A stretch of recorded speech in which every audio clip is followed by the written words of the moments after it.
Halo pecinta sepak bola, ketemu lagi dengan kami Fometic Channel. Masih di ajang Piala Eropa 2020 yang diselenggarakan di tahun 2021. Kali ini kita sudah masuk ke dalam babak 8 besar atau bisa dibilang babak perempat final. Kali ini kita akan membahas pertandingan pertama di babak 8 besar ini, yaitu antara Belgia melawan Italia.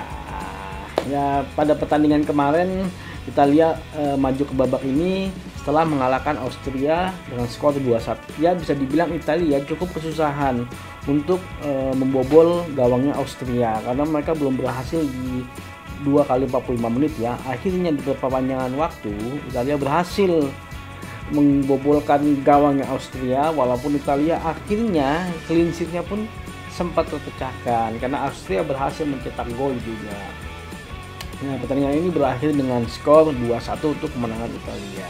Dan Belgia secara dramatis juga berhasil menang dari juara Piala Eropa tahun lalu, yaitu berhasil menang dari Portugal dengan skor 1-0. Ya, pertandingannya cukup menarik kemarin antara Belgia dengan Portugal, tapi memang seperti analisa sebelumnya ya, bahwa sepertinya faktor kelelahan di sisi Portugal cukup berpengaruh terhadap permainannya ketika melawan Belgia. Oke, bagaimana peluangnya dua negara ini antara Belgia dengan Italia? Kita coba lihat dulu statistiknya seperti apa ya.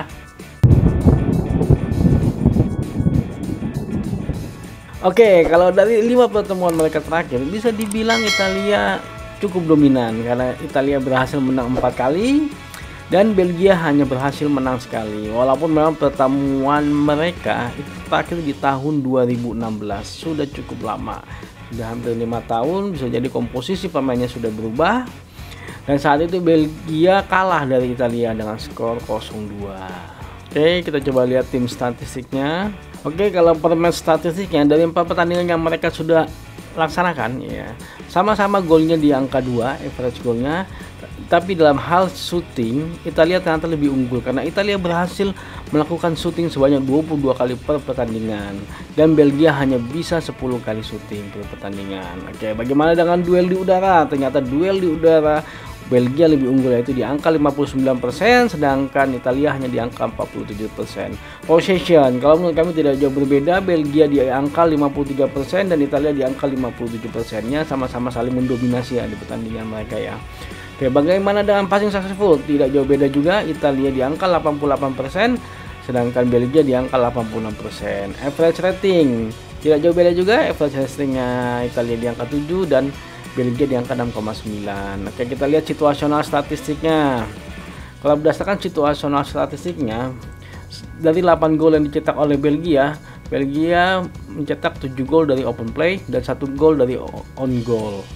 Dan Italia mencetak 9 gol dan 7 dari open play, 1 dari set piece dan 1 dari on goal. Nah, mungkin set piecesnya Belgia ini tinggal tunggu waktu aja nih sepertinya nih, karena nanti kalau dapat pelanggaran di kotak penalti, Kevin De Bruyne udah siap ngambil. Oke, kalau secara conversion rate ternyata Belgia lebih unggul jauh dibandingkan dengan Italia. Belgia di angka 20% conversion rate-nya, sedangkan Italia di angka 10%. Oke, kita lihat positional statistiknya. Kalau dari positional statistiknya, Belgia menyerang dari kiri sebanyak 39%, dari tengah sebanyak 25% dan dari sisi kanan sebanyak 36%. Bagaimana dengan Italia? Italia menyerang dari kanan sebanyak 34%, dari tengah 26% dan dari sisi kiri sebanyak 40%. Ya, nggak jauh beda ya. Mereka agak kuat di sisi kiri ternyata dua-duanya ini, baik Belgia maupun Italia. Nah, kalau kita melihat statistik tadi cukup imbang lagi ya, cukup imbang antara Italia maupun Belgia. Ya, memang ketika sudah masuk ke dalam babak 8 besar bisa dibilang kemampuan dari masing-masing negara ini sudah cukup merata ya, karena mereka sudah teruji dari 4 pertandingan yang dilakukan sebelumnya. Ya, memang sudah agak susah untuk memprediksi ya kalau kita berdasarkan statistik. Ya, lebih banyak berdasarkan feeling mungkin kan ya, berdasarkan feeling, berdasarkan pengamatan kita pada saat menonton seperti apa. Kalau dari sisi pertahanan, walaupun kemarin mereka sempat kebobolan dari Austria, tapi waktu di pertandingan grup kita lihat clean sheet luar biasa kalau menurut kami. Dan bisa dibilang Belgia pun pertahanan juga cukup kuat, mereka hanya bisa kebobolan dari Denmark. Bahkan pertandingan terakhir melawan Portugal pun Belgia masih menahan serangan-serangannya Portugal. Ya bisa dibilang dua tim ini sama-sama kuat dalam hal sisi pertahanan. Bagaimana dengan possession? Ya bisa dibilang Italia memang sedikit lebih unggul ya, karena secara persentase tadi statistiknya lebih tinggi ya dibandingkan dengan Belgia. Tapi sebenarnya dua tim ini sama-sama saling menguasai pertandingan ketika melawan tim-tim sebelumnya. Ya bisa dibilang mereka dua negara ini saling mendominasi lah ketika dalam satu pertandingan. Nah, bagaimana ketika mereka berdua ini ketemu? Ya bisa kemungkinan ada salah satu juga yang mendominasi ya, atau memang sama-sama mereka akan saling melakukan serangan. Dari segi lokasi pertandingan pun pertandingan ini dilakukan di tempat netral dan dua negara ini pun sama-sama melakukan perjalanan ya menuju tempat lokasi pertandingan kali ini. Jadi ya bisa dibilang sama-sama lah peluangnya.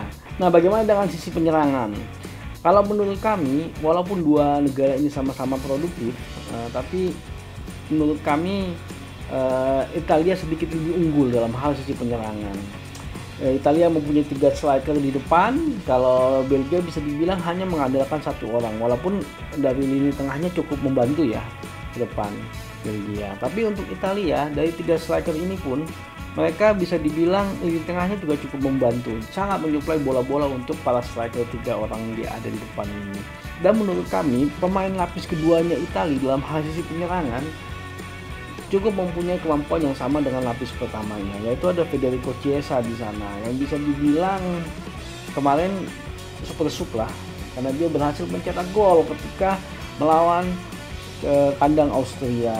Dia maksudnya Federico Chiesa di sana memang membawa perubahan, kalau menurut kami membawa perubahan atau membawa angin segar. Nah, kami nggak tahu apakah mungkin kemungkinan Federico Chiesa ini akan dimainkan dari awal, karena memang salah satu kelemahannya Italia ialah di sisi kanannya.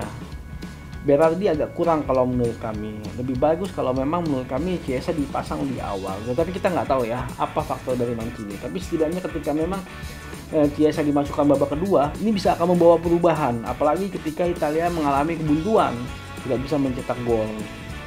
Ataupun misalnya Italia ketinggalan, ya itu kita tidak tahu ya. Tapi kalau menurut kami dalam sisi penerangan, Italia sedikit lebih unggul kalau menurut kami. Bagaimana dari sisi mental? Dari sisi mental kalau menurut kami Italia lebih unggul dibandingkan dengan Belgia.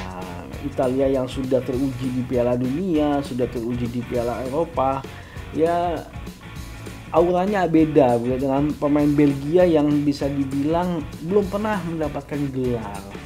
Ini yang bisa dibilang walaupun mereka peringkat 1 ya, tapi entah kenapa auranya seperti tidak ada juara di sana kalau menurut kami. Ya itu dia, menurut kami pertandingan kali ini akan dimenangkan oleh Italia. Ya harapan kami sih Federico Chiesa dimainkan dari awal supaya menambah lini gedornya Italia dari sisi kanan. Tapi itu tergantung dari strategi pelatih seperti apa. Dan jika pertandingan ini berakhir seri pun, kemungkinan besar adu penalti yang menang ialah Italia, karena memang yang sudah kami jelaskan tadi ya, secara mental itu beda memang antara Italia dengan Belgia. Jadi ya bisa dibilang hampir pasti kalau Italia akan lolos ke babak selanjutnya. Nah, jika kalian menyukai video ini jangan lupa untuk like, share, dan subscribe. Mau komen apa aja silakan, yang penting sesuai dengan etika. Maju sepak bola Indonesia, adios.